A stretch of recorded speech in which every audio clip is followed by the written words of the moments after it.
जंगल में कोई भी जन्म से आदमखोर नहीं होता, ना बाघ ना इंसान। हर जीव इस धरती पर अपने हिस्से की जगह लेकर आता है।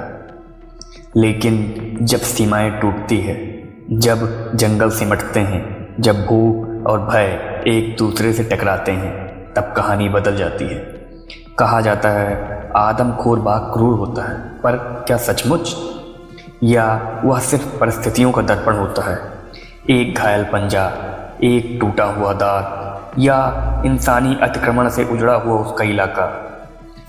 कभी कभी यही कारण बनते हैं उस बदलाव का, जो उसे जंगल का शिकारी नहीं बल्कि इंसानों का पीछा करने वाला बना देता है। यह कहानी सिर्फ एक बाघ की नहीं है, यह कहानी है डर की, यह कहानी है संघर्ष की, और यह कहानी है उस पतली रेखा की जहाँ जंगल खत्म होता है और इंसान शुरू होता है। नमस्कार, मेरा नाम है डॉक्टर आदर्श। हमारी कहानी चल रही है द चौगड़ मैन ईटर, जिसे कि हमने लिया है किताब the man eater of Kumaon से, जिसे कि लिखा है जिम कॉर्बेट ने। तो अभी तक हम 4 पार्ट इसका सुन चुके हैं। अगर आपने नहीं सुना है तो आप हमारे यूट्यूब चैनल पे जाके चारों पार्ट सुन सकते हैं। तो चलिए हम शुरू करते हैं इसका अगला पार्ट। तो जिम कॉर्बेट आगे बताते हैं, मैंने अपने आदमियों को रात भर में ही सुबह जल्दी निकलने की तैयारी करने की चेतावनी दे दी थी, और सूर्योदय से कुछ देर पहले उन्हें सामान समेटकर मेरे पीछे आने के लिए छोड़कर मैंने डलकानिया में अपने दोस्तों को अलविदा कहा और ऊपर पहाड़ी पर स्थित वन मार्ग तक 2 मील की चढ़ाई शुरू कर दी। मैंने जिस पगडंडी का अनुसरण किया वह मार्ग नहीं था जिससे मेरी आदमी और बाद में डलकानिया पहुंचे थे, बल्कि वह मार्ग था जिसका उपयोग ग्रामीण तलहटी में स्थित बाजारों में आने जाने के लिए करते थे। रास्ता गहरी खाइयों से होकर घने ओक और चीड़ के जंगलों और झाड़ियों के बीच से गुजरता था। बाघिन के बारे में 1 हफ्ते से कोई खबर नहीं थी। खबर ना मिलने से मैं और भी सतर्क हो गया, और शिविर छोड़ने के 1 घंटे बाद मैं बिना किसी दुर्घटना के पहाड़ी की चोटी के पास एक खुले मैदान में पहुंच गया, जो वन मार्ग से 100 गज की दूरी पर था। वह मैदान नाशपति के आकार का था, लगभग 100 गज लंबा और 50 गज चौड़ा, जिसके बीच में बारिश के पानी का एक ठहरा हुआ तालाब था। सांभर और अन्य जंगली जानवर इस तालाब का इस्तेमाल पानी पीने और लौटने के लिए करते थे, और उसके चारों ओर के पदचिन्ह देखने की उत्सुकता में मैंने उस रास्ते को छोड़ दिया जो मैदान के बाईं ओर से होकर गुजरता था और सड़क तक फैली एक चट्टान के ठीक नीचे से जाता था। जैसे ही मैं तालाब के पास पहुंचा, मैंने पानी के किनारे नरम मिट्टी में बाघिन के पदचिन्ह देखे। वह उसी दिशा से तालाब की ओर आई थी जिस दिशा से मैं आया था, और जाहिर तौर पर मुझसे परेशान होकर पानी पार करके मैदान के दाईं ओर घने पेड़ों और झाड़ियों वाले जंगल में चली गई थी। एक बड़ा मौका हाथ से निकल गया, क्योंकि अगर मैंने आगे भी उतनी ही सावधानी से देखा होता जितना पीछे, तो मैं उसे अपने देखने से पहले ही देख लेता। हालांकि मैंने ये मौका गंवा दिया था, लेकिन अब सारी परिस्थितियां मेरे पक्ष में थी, और स्पष्ट रूप से मेरी ही पक्ष में थी। बाघिन ने मुझे देख लिया था, वरना वह तालाब पार करके आगे नहीं जाती। मैं तालाब से भाग के जल्दी से अपने आश्रय की ओर चल दिया। जैसा कि उसके पदचिन्हों से पता चल रहा था, वह मुझे देख ली थी, और उसे यह भी पता था कि मैं अकेला हूँ, और निश्चित रूप से छुपकर वह मुझे देख रही होगी। इसलिए उसने सोचा होगा कि मैं भी उसकी तरह तालाब में पानी पीने जा रहा हूँ। अब तक की मेरी हरकतें बिल्कुल स्वाभाविक थी, और अगर मैं उसे यह सोचने पर मजबूर कर पाता कि मैं उसकी परिस्थिति से अनजान हूँ, तो वह शायद मुझे एक और मौका दे देती। झुककर और अपनी टोपी के नीचे से बहुत ध्यान से देखते हुए मैंने कई बार खांसा, पानी उछाला, और फिर बहुत धीरे धीरे से चलते हुए रास्ते में सूखी लकड़ियां इकट्ठा करते हुए मैं खड़ी चट्टान के नीचे आया, जहां मैंने एक छोटी सी आग जलाई और चट्टान से पीठ टिकाकर सिगरेट जलाई। सिगरेट खत्म होने तक आग बुझ चुकी थी। फिर मैं लेट गया और बाएं हाथ पर सिर रखकर राइफल को ट्रिगर पर उंगली रखकर जमीन पर रख दिया। मेरे ऊपर की चट्टान इतनी खड़ी थी कि किसी भी जानवर के लिए उस पर पैर रखना नामुमकिन था। इसलिए मुझे सिर्फ आमने सामने के हिस्से की रक्षा करनी थी, और घने जंगल के कारण कहीं भी मेरे 20 गज से कम दूरी तक कोई आभास नहीं हुआ, इसलिए मैं पूरी तरह सुरक्षित था। इस पूरे समय मैंने ना तो कुछ देखा था और ना ही कुछ सुना था, फिर भी मुझे पूरा यकीन था कि बाघिन मुझे देख रही है। मेरी टोपी का किनारा मेरी आंखों को छाया तो दे रहा था, लेकिन मेरी दृष्टि में कोई बाधा नहीं डाल रहा था। मैं अपनी दृष्टि सीमा के भीतर जंगल के हर कोने को धीरे धीरे देख रहा था। हवा का एक झोंका भी नहीं चल रहा था और घास का एक पत्ता भी नहीं हिल रहा था। मेरे आदमियों को, जिन्हें मैंने शिविर छोड़ने से लेकर जंगल के रास्ते पर मुझसे मिलने तक एक साथ रहने और गाना गाने का निर्देश दिया था, 1.5 घंटे बाद आने वाले थे। और इस दौरान यह पूरी संभावना थी कि बाघिन अपना आड़ लेगी और मुझ पर हमला करने की कोशिश करेगी। कभी कभी समय बहुत धीरे धीरे बीतता है और कभी कभी बहुत तेजी से। मेरी बाईं भुजा, जिस पर मेरा सिर टिका हुआ था, काफी समय से सुन्न पड़ चुकी थी और उसमें झुंझुनी बंद हो गई थी, लेकिन फिर भी नीचे घाटी में गा रहे लोगों के गीत मुझ तक बहुत जल्दी पहुंच गए। आवाजें तेज होती गईं और थोड़ी देर में मैंने उन आदमियों को एक तीखे मोड़ पर मुड़ते हुए देखा। शायद इसी मोड़ पर बाघिन ने मुझे देखा होगा। जब वह पानी पीने के लिए वापस लौटने लगी, एक और नाकामी, और इस यात्रा का आखिरी मौका भी हाथ से निकल गया। मेरे आदमियों के आराम करने के बाद हम सड़क पर चढ़े और हैरा खान स्थित वन विश्राम गृह तक 20 मील की लंबी यात्रा पर निकल पड़े। कुछ 100 गज खुले मैदान में चलने के बाद सड़क घने जंगल में प्रवेश कर गई और यहाँ मैंने आदमियों को आगे चलने के लिए कहा, जबकि मैं पीछे पीछे चल रहा था। हम लगभग 2 मील इसी क्रम में चले थे कि एक मोड़ पर मैंने सड़क पर बैठे एक आदमी को भैंस चराते देखा। नाश्ते के लिए रुकने का समय हो गया था, इसलिए मैंने उस आदमी से पूछा कि हमें पानी कहाँ मिलेगा। उसने अपने ठीक सामने पहाड़ी की ओर इशारा किया कि वहाँ नीचे एक झरना है जिससे उसके गांव को पानी मिलता है, जो पहाड़ी के ठीक किनारे पर स्थित था। हालांकि हमें पानी के लिए पहाड़ी से नीचे जाने की कोई आवश्यकता नहीं थी, क्योंकि अगर हम थोड़ा और आगे बढ़ते तो हमें सड़क पर ही एक अच्छा झरना मिल जाता। उसका गांव घाटी के ऊपरी छोर पर था, जहां पिछले सप्ताह लोहाली की महिला की हत्या हुई थी।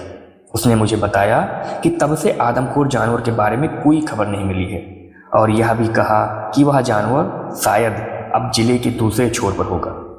मैंने उसे तालाब पर देखे ताजे जानवरों के पैरों के निशान दिखाकर उसकी शंका दूर की और उसे अपने भैंसों को इकट्ठा करके गांव लौटने की सलाह दी।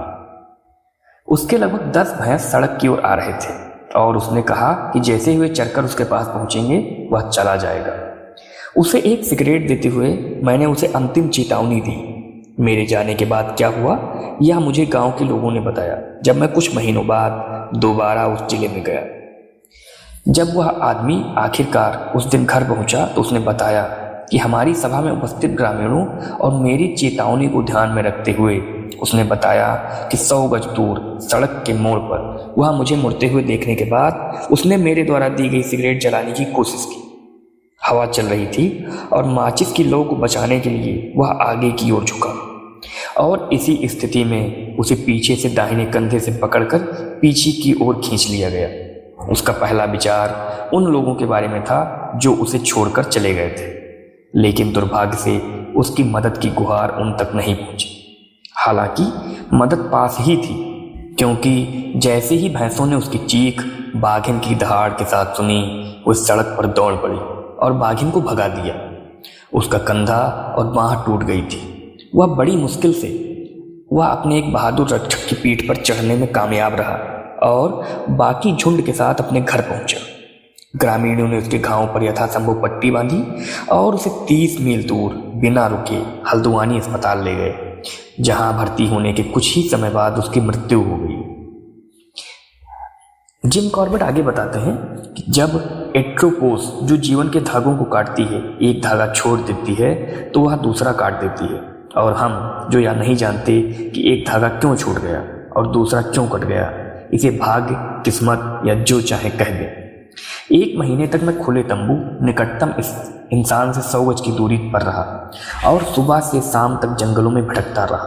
कई बार मैंने औरत का भेष धारण किया और ऐसी जगहों पर घास काटी जहां कोई स्थानीय निवासी जाने की हिम्मत नहीं करता था। इस दौरान आदमखोर मादा भालू ने शायद मुझे अपने शिकार बनाने के कई मौके गंवा दिए होंगे और अब आखिरी कोशिश में वह संयोगवश इस बदकिस्मत आदमी से टकरा गया और उसे अपना शिकार बना लिया। अगले फरवरी मैं डलकानिया लौट आया।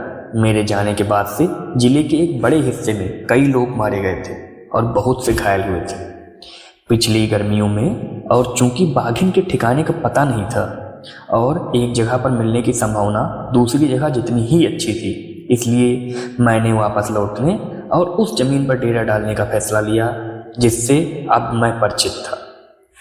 डलकानिया पहुंचने पर मुझे बताया गया कि पिछली शाम उसी पहाड़ी पर एक गाय मरी हुई थी जहां भालू का शिकार किया गया था।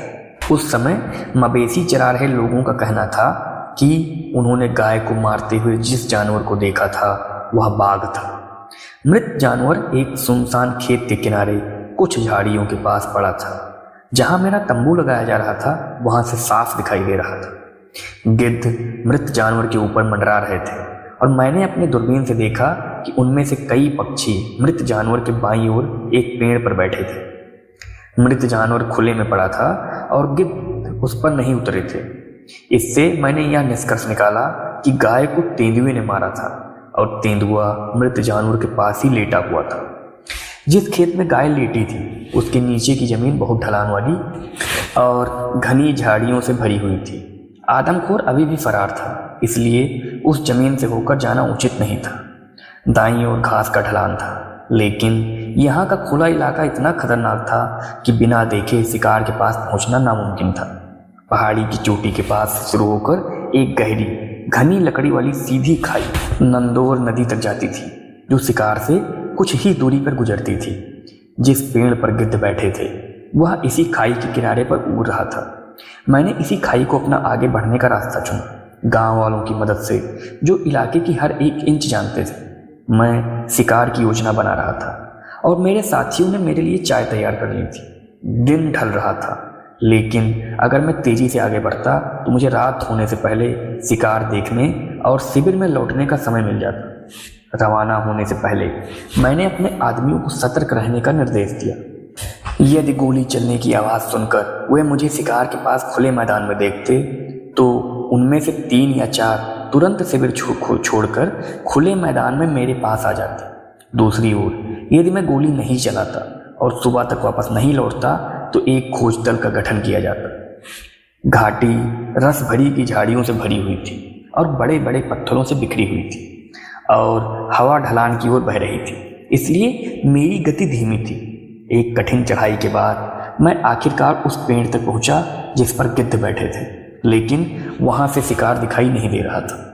सुनसान खेत जो मेरी दूरबीन से देखने पर बिल्कुल सीधा दिखाई दे रहा था मुझे अर्धचंद्राकार निकला, जिसका सबसे चौड़ा हिस्सा 10 गज का था और दोनों सिरों पर नुकीला होता जा रहा था।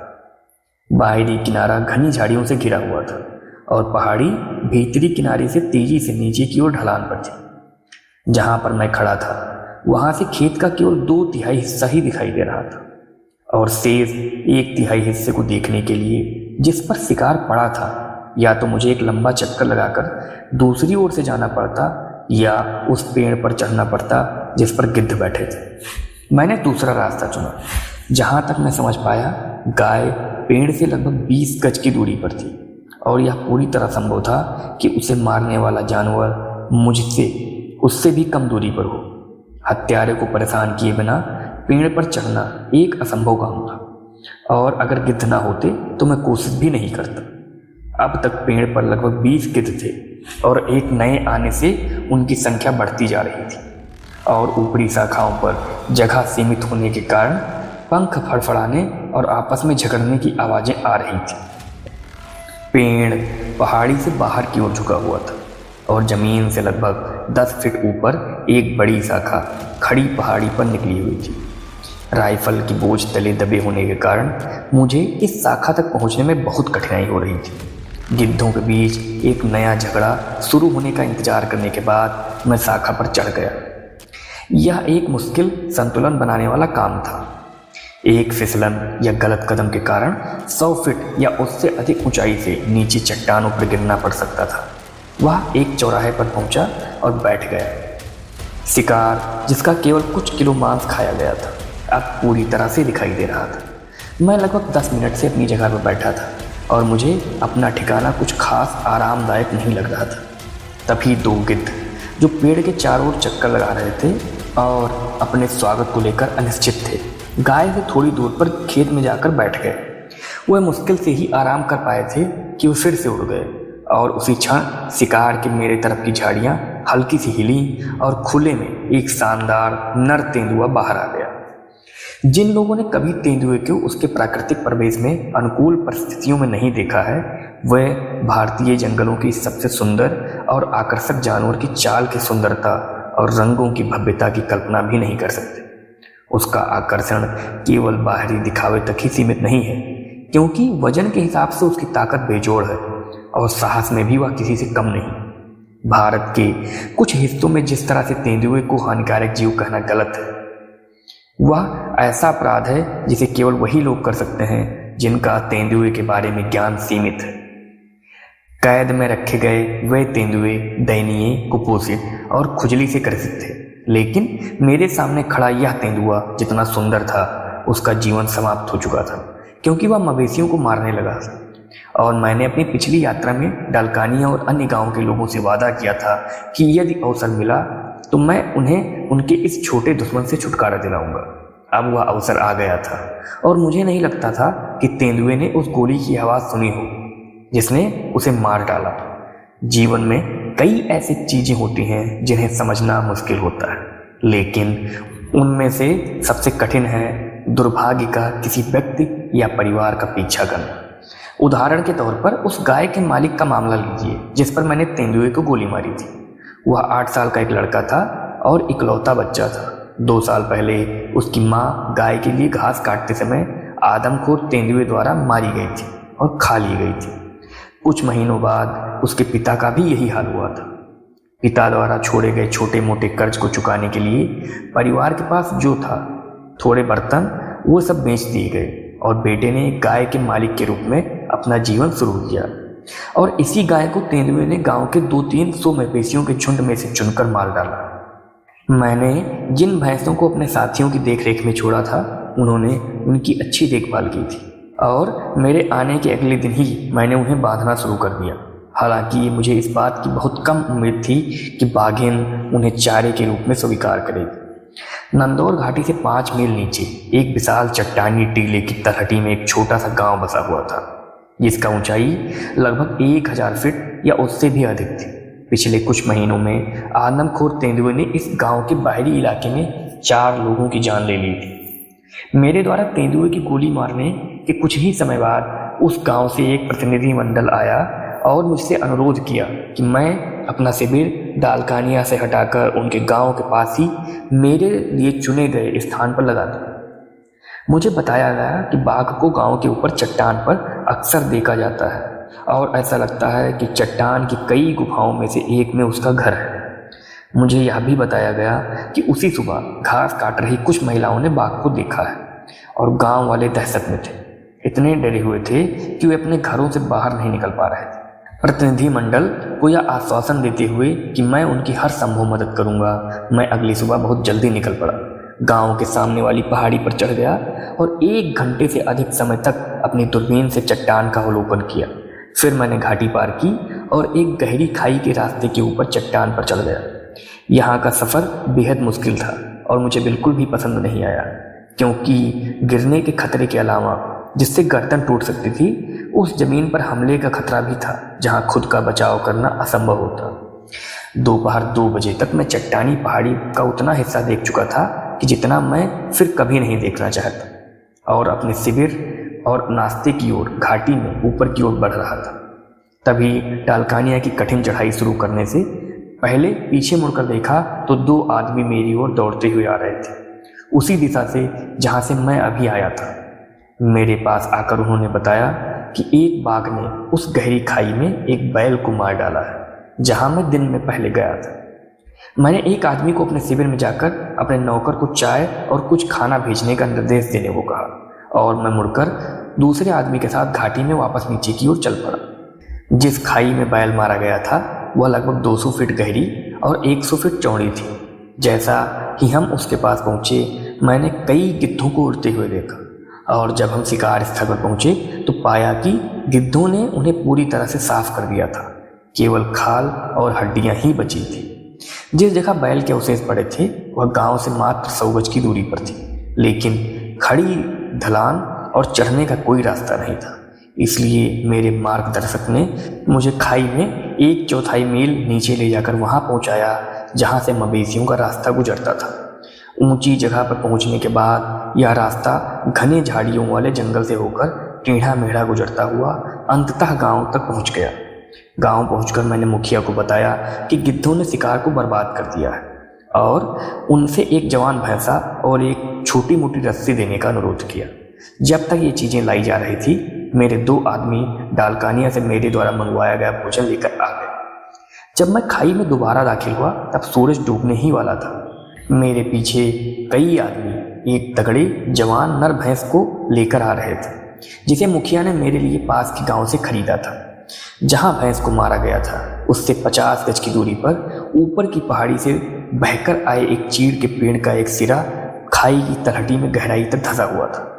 भैंस को चीड़ के खुले सिरे से अच्छी तरह से बांधने के बाद वे लोग गांव लौट गए। आसपास कोई पेड़ नहीं था और बैठने के लिए एकमात्र जगह गांव की एक सकरी चट्टान थी। खाई के किनारे बड़ी मुश्किल से मैं उस चट्टान पर चढ़ा जो लगभग 2 फीट चौड़ी और 5 फीट लंबी थी और खाई के तल से 20 फीट ऊपर थी।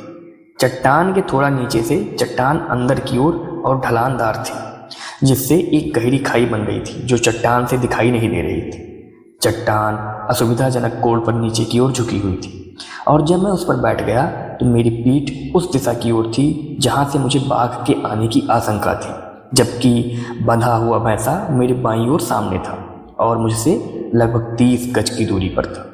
सूरज डूब चुका था जब लेटा हुआ भैंसा अचानक उठ खड़ा हुआ और खाई की ओर देखने लगा। तो इस पार्ट में सिर्फ यहाँ तक। इसके आगे पार्ट में हम सुनेंगे कि आगे क्या हुआ। Thank you, have a good day.